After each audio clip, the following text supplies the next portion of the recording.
one of the most beautiful things that can happen in the world is when people experience to love and be loved.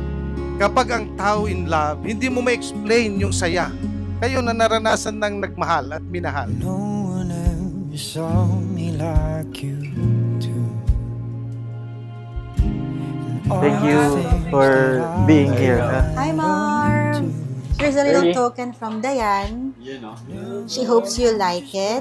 And it's something na you can have with you when you walk in the aisle. And face the Lord, of course. Thank you. Should I open it now? Yes! And you have everything na daw. And I think yan yung gift na naisip niya talaga na ibigay sa'yo. Thank you, Faisal. Love, di ko alam, pero sobrang thank you.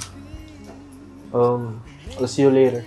And promise ko sa'yo, ngayon hanggang bukas, hanggang magpailan mo. Love you. Never know what you see, but there's something in the way you look at me.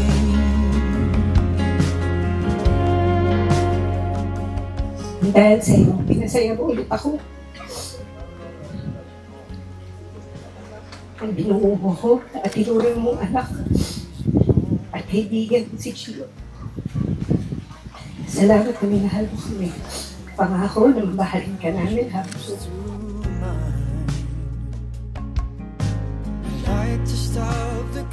Ito, simple gift to para sa inyong lahat. Well, it's going to be the same lang naman, pero it means so much to me na nandito kayo, kasama ko.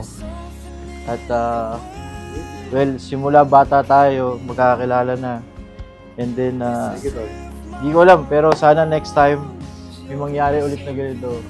And si Martin naman yung nasa gitna. Thank you, thank you.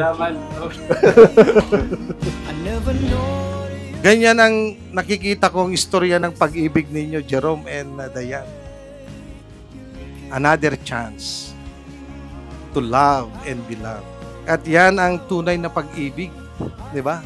At ito na siguro nga yung right time sa inyong dalawa. When the right time comes, God will make it happen. And it happened and happening now.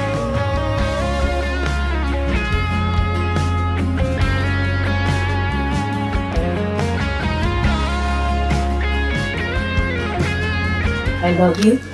And as we say, hanggang dulo, ako susunod sa'yo at ikaw susunod sa akin. I love you.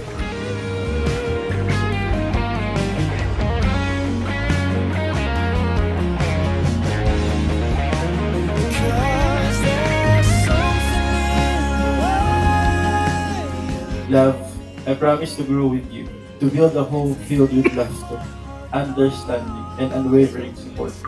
Pinapangako ko na mamahalin kita habang buhay, kahit na parang machine gun kapag nagalit.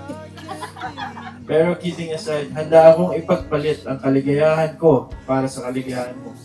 Ikaw ang pinakamahal na regalo ng tanggap ko sa buhay. Kaya sa lahat ng taong nandito, pinapakilala ko sa inyo, asawa ko, Diane Villano Escobar.